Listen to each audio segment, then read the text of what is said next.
Good morning to all of you. Please sit down. Thank you very much. Well, the last so many days we've been running lessons on batting, bowling, and all the different activities like spin bowling, fast bowling, cover drive, off drive, etc. Much as we play all the shots, we finally have to make those runs. Now, everything is not going to come by way of boundaries. We have to do a lot of running, and this game is based on runs and wickets. Runs and wickets. So, we need to understand what's good running between the wickets. So, this is the class that we're going to run today. Running between the wicket philosophy. First thing, no two people are equal. So, we must try and understand our partner. We need to understand our partner. There might be someone who's faster than you or maybe a bit slower than you. Understanding the match situation. At that situation, what is it that you need? Do you need to take a single and give the strike to a senior partner? Or do you need to take doubles and retain strike? You need to have a good understanding of the match situation. And then at every given point of time, we must be in a preparedness to run. We must be ready to run. Also, communication. How you communicate with your partner. The worst way one can get run out is a confusion between the two partners. Alright? And the worst way of getting out in itself is run outs. So, the communication, both verbal, which means you're calling out, and non-verbal, which is signaling, both have to be in place. Now, importance of good running between the wicket. This can disorganize the field. If you are stealing runs and singles, and imagine if there's a right-hander and left-hander combination, it can completely disorganize the field, confuse the captain, and put a lot of pressure on the bowler. More pressure on the fielders can result in extra runs. If you're running well, you're confusing them, you're putting pressure on them, there can be more runs. Reinforces batsman's confidence. If I have to play 5-6 balls and not get runs, now that is putting pressure on me. But if I take a single, your partner takes a single, there's no pressure. You're releasing the pressure. And then it demoralizes the fielding captain, the bowlers, and upsets their strategy. Now the strategy would be to bowl 6 balls at a particular batter, try and trap it. Now, by changing the strike every ball or every alternate ball, the bowler, the fielders, the captain, everyone has to re-strategize. They have to start thinking, and they don't even realize what's going on, because every ball they have to be doing something different. Again, going on the importance of a good running between the wickets, it gives less chance to bowler to spot the weakness of the batter. If I'm batting 6 balls, the bowler can see where I'm weak or how he can trap me, or he can confuse me with his variations and try and get me out. But if you're trying and taking the singles, they cannot try and see what my weakness is, or they cannot have so many variations going against me. It keeps the scoreboard ticking, which is a very important point, and it can change the course of a match. Now, we don't want too many dot balls and maiden overs.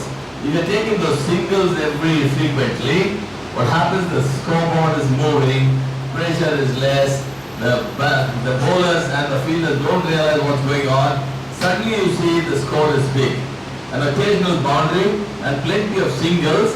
End of the match you see in a 50-over game, you are beyond 300 runs, which can put a lot of pressure on the fielding side. In a one-day match situation, run rate can be maintained without even resorting to the big hits. You're not taking risk. You're playing safe singles, and you're able to run well. With that, the pressure is less, and then your runs are coming. Weak batsmen can be shielded. What does this mean? If there's a senior batter and a junior or a tail-ender batting, with the singles you can shield him. You will know when to take the single and take him off the strike, meaning avoid giving too much of strike to your weaker partner.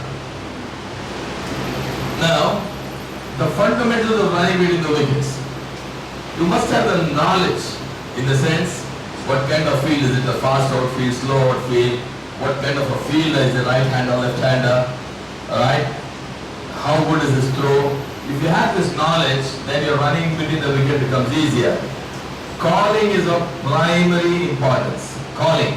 Call out loud and clear. Yes, no, wait. It has to be a short thing. We cannot do yes, yes, yes, no, no. It is confusing. So you must have a crisp and clear calling. And then you must be a good runner. You imagine you're now running with a lot of equipment on you. There are the pads, the thigh pad, the guard, maybe the chest guard, maybe the arm guard, you don't know how much, along with the helmet at the back. And then, how you turn for the second run. How you turn for the second run is so crucial. Lastly, the backing up. The backing up, meaning the non-striker cannot have a chair and sit down. He has to be in the readiness. He has to back up.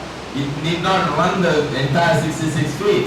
So he has to have the bat in the nearest hand, just a little bit of grounding in the crease, and be ready to go, not stationed inside the crease. So we go to this one by one. What is the knowledge? Your partner's capacity. How good is your partner? Is he a good runner? Is he not? So you must know. Speed of the ball and the force behind the shot. You must know. How hard have you hit? Is it a single or is there a chance for a two? Ability of the fielder, whether the fielder is right-handed, left-handed, good thrower, good fielder, poor fielder, you must have a good knowledge. The second point is calling. It should be loud and clear. There are three types of calling. Yes, no, wait. Yes, no, wait. Call immediately after every ball. So this is about the second point, calling. And again we continue on that. As the batsmen cross each other for the first run, you must signal to your partner if at all there is a chance for a two. So say it crisply, two, so that your partner is aware. When in doubt, always say no. It doesn't matter if you sacrifice a run, but never sacrifice your wicket. Never sacrifice your wicket. The batsman who has a clear side of the ball should call. Now this is an important aspect. Now who calls for the run? The one who's taking the strike has got a good view in front of the wicket. So any hit in front is the batter's call. Anything behind the crease or behind the square is the non-striker's call. For two reasons. One is because of visibility. Two, the danger end. The non-striker, the ball is gone there. Non-striker is closer to the end of the throw. It's not necessary that they throw here itself. They can throw there as well. You have to be very judicious in this. So, the batsman who has clear side of the ball should call. Now I have a question for you. What happens when this is front and back stall, right? What happens when we hit square on the wicket? Who should call? Who has more? Danger. Danger. What's danger? Anybody else with a slightly better answer?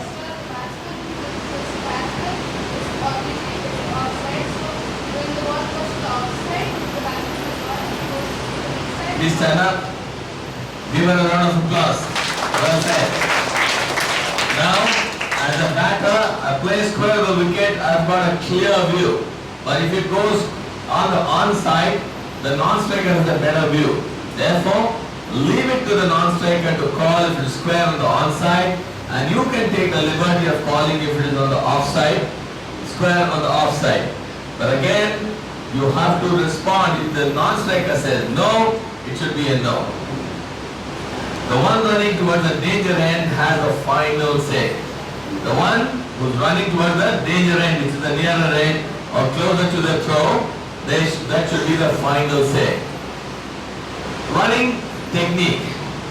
You have to run in straight lines. Don't run diagonal, because instead of the 50, 54 or 56 feet that you run, you might end up running longer. So you run in straight lines. If there is only one run, ground the bat. Ground the bat, and run it along slightly before the popping crease, so that you can slide the bat in at an arm's length. We don't want to be plonking the bat in, we want to scrape it in. Use your legs to stretch and go low. The lower you go, the further you can reach. Use your reach and length of the bat. Don't hold the bat at the neck. Hold it at the tip of the handle so that you get the maximum reach. Accelerate like a sprinter. How does the sprinter go? He starts slow but he really races through. Keep elbows close to the body, alright? Because the wider the elbows, the more atmospheric resistance and your running can become slower. Please hold the bat with both hands. Why do we say this? Balance is the key. Balance is the key because if the bat is in just one hand, your one side would be heavier than the other, so there is lack of balance. Now, running the tools. Running tools is another important and critical part. Run the first run fast. The first run has to be very quick. The striker will have the right of way, meaning we don't want to be clashing and running into each other. The non-striker should give way to the striker. Generally, striker will run towards the offside. When you play the shot, normally the batsman is going towards the offside. Very rarely do you see a striker going on to the onside for a run. The position of the bat is such that the handle will be the hand with opposite to the side of the wicket to which the ball has been hit. If I play on the offside, the bat will be on my left hand because I will keep my eyes on the ball. But if I play on the onside, I'll have the bat in my right hand because I want to keep my eyes on the ball. As if there's a chance to turn or if there's a misfield, we need to know. If I'm taking a single like this and I have my back to the ball, I don't have eyes here, so I cannot see. So, I need to be holding the bat in the appropriate hand so that I have my eyes on the ball at all times. This will keep you from being blind to the ball while turning if at all there's a second run. It's easy to understand whatever we explained now. So, I want you to answer one question. Some of you were there in the morning session, please refrain from answering because we don't want to see who's the fastest finger first. It's about getting a knowledge for the whole class. Who's the only international cricketer who's never ever got run out in his entire career? Oh, lots of hands going up, that's good. Virat Kohli, number of times he's got run out, yes. Kapil Dev is the only batter in the history of cricket who's never got run out in his career. He's played so many test matches, over 100 test matches and never got run out. And again, he's never ever bowled into a ball. What does this show about the man? What does it tell you? How is it that he's been able to achieve this? Can someone answer this question? What is the characteristic because of which he has not got run out and he's never got a no ball in his entire life? Practice. Alright, I'll give you that. Anything else? Alright, so it is about his discipline, not only in his playing but in life and in practicing. He has practiced with discipline. Whatever he has done it with discipline, and I think he is not a legend, not for nothing. He is supreme. He is a legend. And he is absolutely wonderful as a human being, as a person, as a cricketer, as a captain. In every aspect he showed immaculate discipline. That's something which we need to imbibe. We need to try and be like that. If there are any other questions, I'm happy to answer. Any questions on running between the wicket, please? Alright, if there are no questions, I'll leave you with, now, every day we've been saying shadow practice. Unfortunately, for the running between the wicket, it cannot be shadow practice, but you can still run. Every opportunity you can do a lot of running. And that will help you not only with running between your wickets, but also in keeping yourself fit and agile. So do a lot of running because running is an integral part of the sport. We suggest that the batsman who's going next put on all his gear and definitely do some runs, including a lot of sprints with the entire gear on. Your helmet and everything included. Make sure that you do a lot of running before you get into bat. Just wishing you the very, very best for the day. Good luck to each one of you. Thank you very much.